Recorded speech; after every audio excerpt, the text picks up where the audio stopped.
សួស្តីអ្នកនរគ្នាថ្ងៃនេះផងដែរខ្ញុំនឹងយកសាច់រឿងថ្មីមួយមកសម្រាយឲ្យអ្នកនរគ្នាចឹងហើយកុំឲ្យខាត់ពេលយូរយើងទៅចូលការសម្រាយតែម្ដងដោយផ្ដើមនៃសាច់រឿងរបស់យើងហ្នឹងគឺគេបានបង្ហាញពីសាលាវិទ្យាល័យមួយ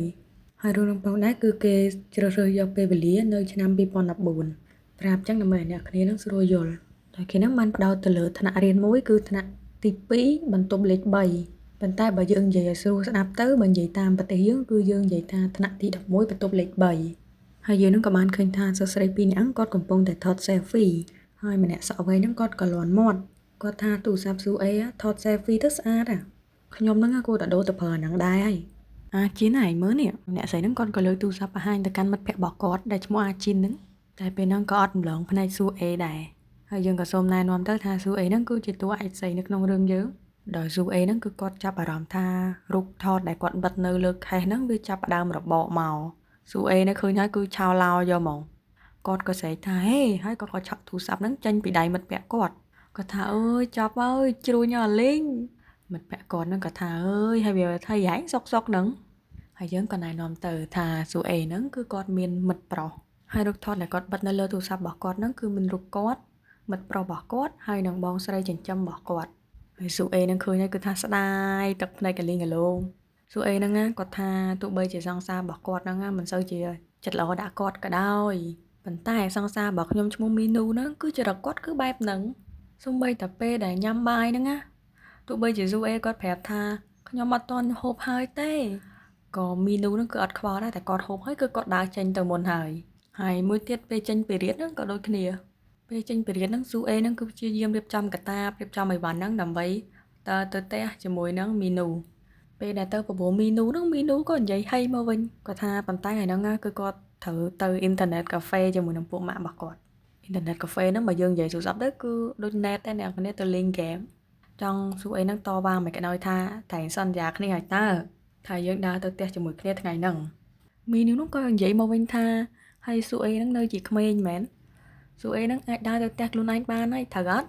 បាយបាយហើយស៊ូអេយើងគឺត្រូវបានគេទុកចោលជាញឹកញយនិយាយថាបើមានសង្សារដូចស៊ូអេហ្នឹងសុខចិត្តអត់ហើយមានពេលមួយហ្នឹងគឺមីនូហ្នឹងទៅលេងបាល់ហើយស៊ូអេហ្នឹងក៏ទៅអង្គុយមើលមីនូលេងអញ្ចឹងហើយស្រាប់តែពេលហ្នឹងម្នាក់ប្រុសហ្នឹងគាត់ក៏ទាត់បាល់មកគាត់ថាអូយទៅហើយបងតែស៊ូអេយើងគឺអត់បានចាប់អារម្មណ៍ទេដោយសារតែគាត់នឹងកំពុងតែស្រឡឹងទៅមើលមីនូសង្សាររបស់គាត់កំពុងតែចូលទូថាអូយជាបរិសុទ្ធនៅក្នុងក្តីសម័យរបស់គាត់ហើយបាល់ហ្នឹងគឺក៏ផ្លោងមកត្រូវក្បាលគាត់ប៉ាំងពេលហ្នឹងមីនូរត់មកស្រែកថាហេនិយាយថាស៊ូអេនឹងឮថាអូយមីនូគិតថាមីនូហ្នឹងមកជួយលើកខ្លួនណាតែមីនូអត់មានទេរត់ហួសទៅបាត់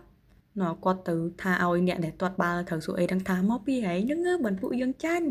និយាយទៅគាត់ខឹងនឹងលេងបាល់ចាញ់ជាងសង្សាររបស់គាត់ត្រូវក្បាលមកបាល់ហើយនៅពេលដែលស៊ូអេខឹងណាមីនូគ្រាន់តែទិញតារ៉ាកូរូជាស្ទូបេរីមកឲ្យមកគឺថាស៊ូអេយើងហ្នឹងគឺបាក់ចិត្តហ្មងគ្រាន់តែមីនូនិយាយថាអូខ្ញុំហ្នឹងទិញឲ្យយើងដោយសារតែឮថាយើងហ្នឹងអត់បានញ៉ាំអាហារថ្ងៃត្រង់ទេស៊ូអេហ្នឹងគឺទន់ហ្មងថាអូយមីនូអ្នកល្អជាងគេហើយនិយាយថាស្រីៗមកក្រុមដែលអង្គុយចិត្តហ្នឹងគាត់ឃើញគាត់ថាស៊ូអេហ្នឹងគឺជាមនុស្សដែលអត់ចេះគោរពខ្លួនឯងហ្មងហើយនាងក៏បានខ្សឹបគ្នានិយាយថាហើយស៊ូអេហ្នឹងទៅបំភ្លេចអារឿងដែលគេធ្វើដាក់ខ្លួនហ្នឹងបានយ៉ាងម៉េចដោយគ្រាន់តែគេឲ្យបន្តិចបន្តួចហ្នឹងហើយម្នាក់ហ្នឹងគាត់ក៏ប្រផុសគំនិតមកគាត់ថាមកពីស៊ូអេហ្នឹងប្រហែលជាដឹងថាខ្លួនឯងហ្នឹងគឺមិនល្អគ្រប់គ្រាន់សម្រាប់មីនូទេនិយាយដើមវាឲ្យក៏សើចហhaហើយនិយាយទៀតថាទោះបីជាយើងស្រឡាញ់មនុស្សប្រុសប៉ុណ្ណាក៏ដោយក៏យើងមិនទៅទ្រាំជាមួយនឹងស្នេហាបែបហ្នឹងដែរហើយបើថាស៊ូអេយើងអ្នកបានទៅដោះគោមួយហ្នឹងគឺថាអូយអោបថើបតិចថាគេឲ្យមកផឹកអត់ហ៊ានផឹកទេអីអង្គុយមើលស្រាប់តាអត់ប្រយោជន៍ណាស់នោះវាដើរមកវាឃើញវាថាមីនូឲ្យមែនហ្នឹងស្រាប់តែវាកញ្ចក់យកទៅវាយកទៅបើកកោះផឹកហើយវាថាមិនគ្រាន់តែមើលកាដូគេឲ្យហ្នឹងសុបាយចិត្តដែរអានេះសំតែផឹកនៅពេលម៉ោងបាយថ្ងៃត្រង់ឯងហើយមិននៅទុកដល់កាលបើមិនចង់ផឹកទេទុកឲ្យខ្ញុំផឹកឲ្យនិយាយទៅចរិតចេញមកអត់មានទៅក្បាលណាមរៀមហ៎សួរថាហេមិនបានយករបស់គេផឹកអញ្ចឹងឲ្យមកវិញភ្លាមអាចចំលើយអានោះលឺចឹងថាមិនហៅស្អីគេហៅយើងអាចចំលើយហើយពេលហ្នឹងវានឹងប្រងលើកដៃផ្ទះស៊ូអេតែសប្តាហ៍ពេលហ្នឹងក៏មានដៃមួយហ្នឹងមកចាប់ដៃនឹងជាប់ហើយយើងហ្នឹងក៏ឃើញតួឯកប្រុសម្នាក់ហ្នឹងគាត់មកថាហេឈុលមីនឯងវិសកវត្តដៃមកត្រូវយើងហើយបារម្ភអ្នកហ្នឹងផងដែរគឺឈ្មោះអ៊ុនយុក ពេលនោះអូនយុគក៏ស្លឹងទៅមើលស៊ូអេហើយគាត់ក៏បានយកទៅដោះគោដែរឈុលមីនមិញហ្នឹងវាយកកោះផឹកហ្នឹងយកទៅបត់ទុកឲ្យស៊ូអេវិញហើយនិយាយថាហើយឯងមានដឹងអត់ថាមនុស្សពិបាកចិត្តប្រហែលអ្នកពេលដែលគេឃើញស្នាមនៅលើមុខយើងចឹងហើយប្រយ័ត្នប្រយែងផងតែអូនយុគយើងក៏មិនមែនថានិយាយសើរៀសពេកដែរនិយាយបែបលក្ខណៈថាលេងសើចប៉ុន្តែក៏ដូចជាការពមៀនមួយហើយស៊ូអេពេលគាត់ឃើញចឹងគាត់មានអារម្មណ៍ថាអត់សូវសនុកចិត្តជាមួយនឹងអូនយុកម្នាក់ហ្នឹងឯងដោយសារតែអូនយុគគឺជាមិត្តភក្តិសម្លាញ់របស់មីនូនិយាយថា best friend គេប៉ុន្តែអូនយុគហើយស៊ូអេហ្នឹងគឺអត់ដែរបាននិយាយសន្ទនាគ្នាឲ្យបានត្រឹមត្រូវម្ដងណាប៉ុន្តែស៊ូអេហ្នឹងគឺតែងតែឃើញអូនយុគហ្នឹងសម្លឹងមកស៊ូអេហ្នឹងឲ្យតែពេលដែលមីនូហ្នឹងធ្វើអីមិនល្អដាក់ស៊ូអេហើយកៅភ្នែកហ្នឹងគឺចង់ប្រាប់ស៊ូអេថាស៊ូអេហ្នឹងគឺមើលទៅគួរឲ្យអាណិតកៅភ្នែកបែបហ្នឹងវារបៀបថាមើលទៅវារៀងមើលងាយហើយយើងក៏បានដឹងថាពេលដែលស៊ូអេហ្នឹងត្រូវក្បាលមកបាល់ហើយមីនូអត់ខ្វល់ហ្នឹងណាអូនយុគហ្នឹងក៏នៅកន្លែងហ្នឹងដែរហើយមើលមុខស៊ូអេរបៀបអាណយធំអញ្ចឹងហើយពេលហ្នឹងស៊ូអេក៏គាត់មិនដឹងដែរថាថ្ងៃណាមួយហ្នឹងគាត់អាចនឹងផាត់ទៅលើមិត្តរបស់គាត់ហ្នឹងជាមួយនឹងអូនយុគ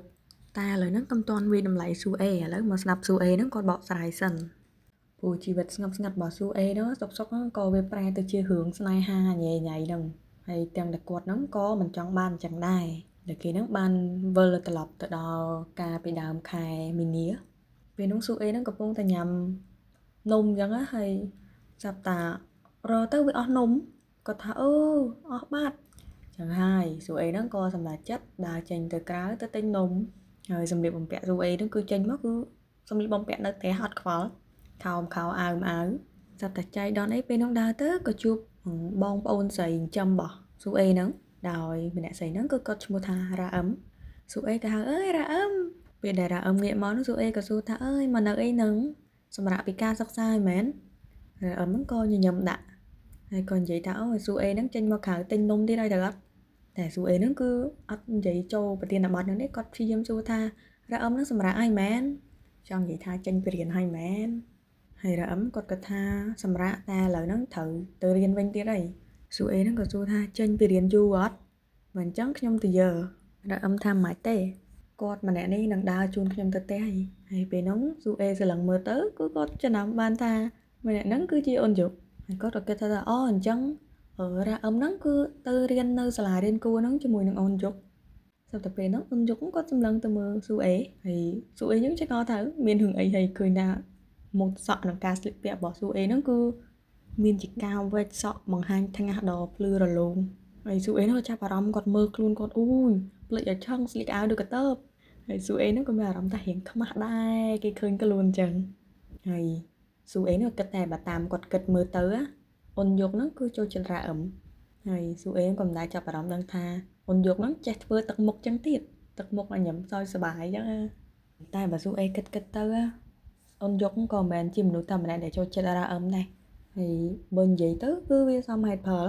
រ៉ាអឹមហ្នឹងគឺគាត់ចេញមកគឺគាត់មកជាកញ្ចប់រ៉ាអឹមស្អាត confident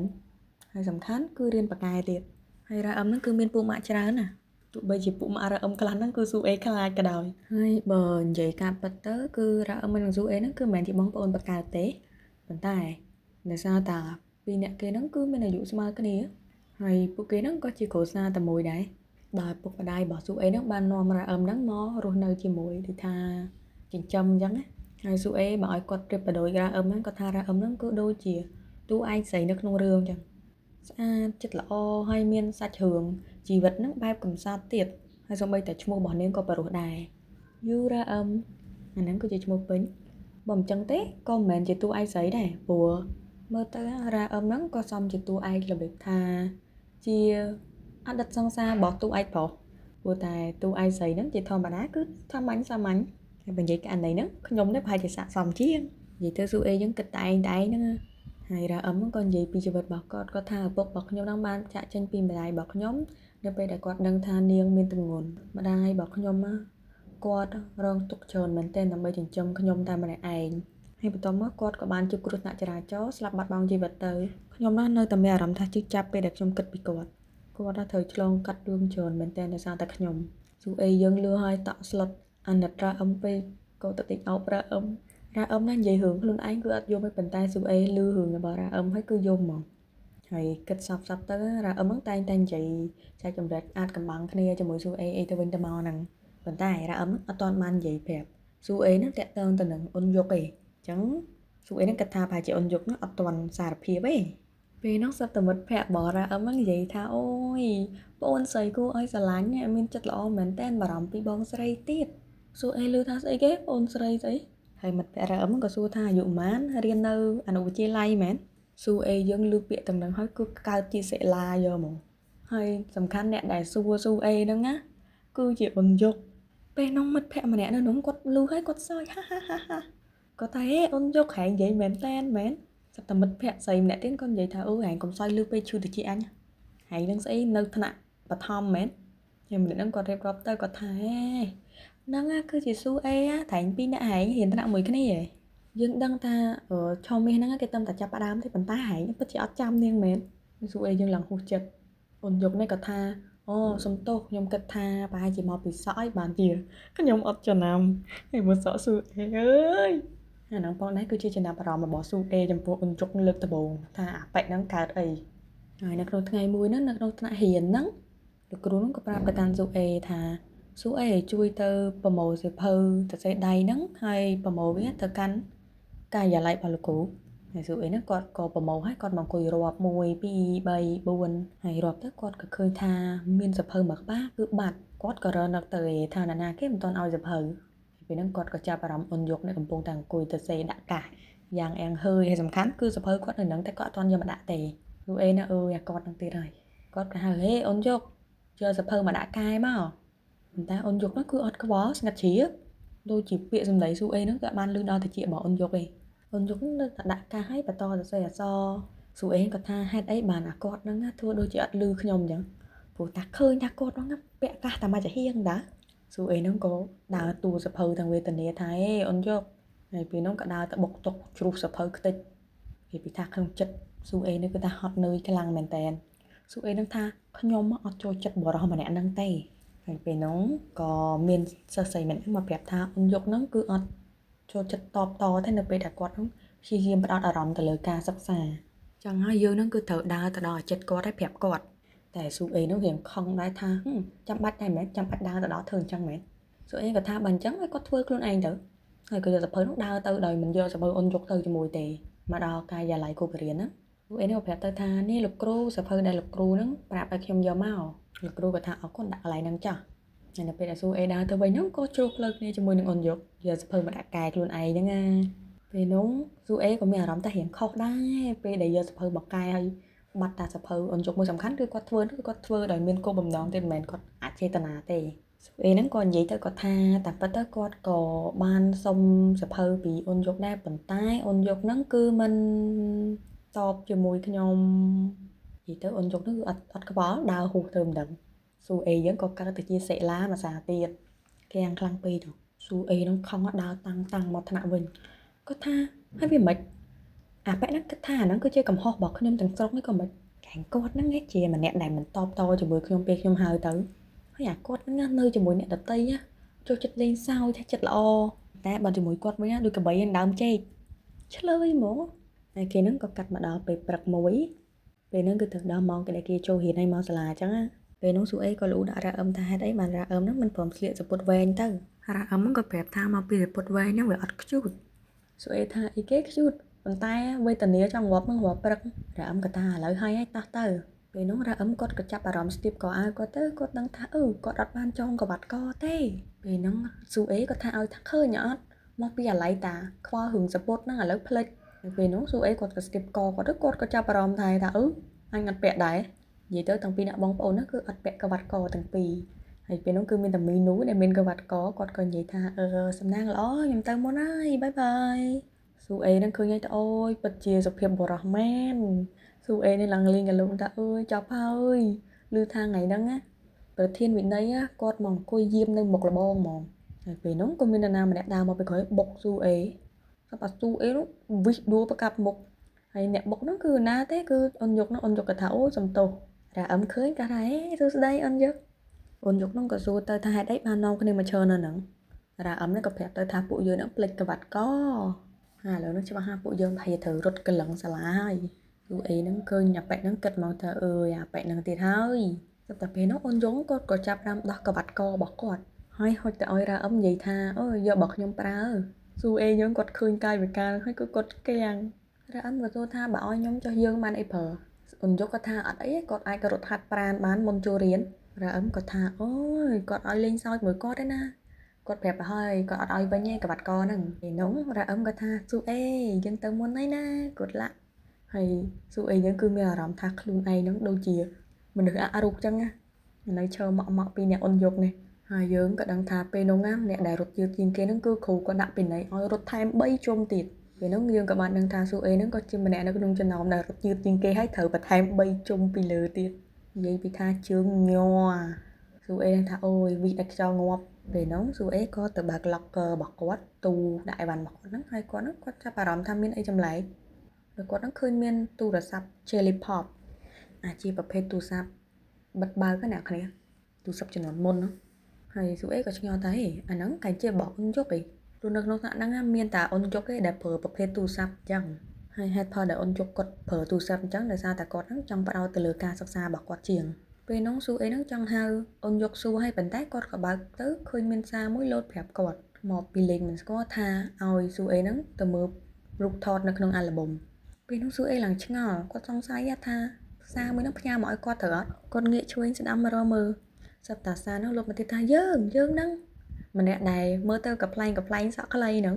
បើកអាល់ប៊ុមរូបថតមកស៊ូអេនេះលេបទឹកមាត់ភ័យដែរគាត់ចុចទូរស័ព្ទហ្នឹងមកបើកមើលតាមគេប្រាប់ហើយក៏មើលឃើញថាមានរូបថតជាច្រើនរបស់ស៊ូអេរបស់មីនូពេលដែលមីនូហ្នឹងធ្វើមិនល្អដាក់ស៊ូអេនិយាយទៅគឺសុទ្ធតែរូបថតទាំងអស់ហ្នឹងស៊ូអេគិតក្នុងចិត្តថាហើយអារូបចិត្តមួយណាមកថតរូបឯងពេញហ្នឹងស្រាប់តែម្នាក់ស្រីមួយហ្នឹងគាត់តាមមកគាត់ឃើញទូរស័ព្ទហ្នឹងគាត់ថាឯងទូរស័ព្ទហ្នឹងជាទូរស័ព្ទរបស់អូនយកហ៎ហេតុអីមិនមានទូរស័ព្ទហ្នឹងអញ្ចឹងមិនស្និទ្ធស្នាលជាមួយគាត់មែនតែស៊ូអេហ្នឹងគឺអត់ខ្វល់ឲ្យដើរកាន់ទូរស័ព្ទហ្នឹងទៅហើយក៏យកទៅបង្ហាញអូនយកថាហេបកស្រាយរឿងនេះតិចមកអាហ្នឹងរូបថតស្អីគេពេលហ្នឹងអូនយកហ្នឹងដូចជាអត់សូវដឹងខ្យល់អីអត់យល់គាត់ថាស៊ូអេហ្នឹងចង់និយាយពីអីស៊ូអេហ្នឹងខំថាមិនក៏លេងសើចមែនយើងហ្នឹងបានថតរូបខ្ញុំដោយអត់មានសុំសិទ្ធពីខ្ញុំទេប៉ុន្តែនៅពេលដែលស៊ូអេបើកមើលរូបថតម្ដងទៀតនោះគឺបាត់អស់លេងហើយក៏មានសារមួយទៀតលោតមកប្រាប់ថាស៊ូអេហ្នឹងណាមាត់វែងណារឿងគ្រប់យ៉ាងដែលខ្ញុំប្រាប់យើងពីពេលហ្នឹងទៅគឺជាអាចកំបាំងយើងទាំងពីរនាក់ចឹងហើយកុំប្រាប់ណាគេហើយសារហ្នឹងក៏លោតប្រាប់ទៀតថាយើងអត់ដឹងទេថានឹងមានរឿងអីកើតឡើងបើសិនជាស៊ូអេហ្នឹងប្រាប់ទៅអ្នកដទៃពេលនោះស៊ូអេឡើងសភ្នែកដូចត្រីស្ងោរគាត់ថាមិនមែនអូនយកទេចឹងតែក៏មានលោតសារមកទៀតថាកុំបារម្ភអីខ្ញុំមកហ្នឹងគឺមកជួយអ្នកទេ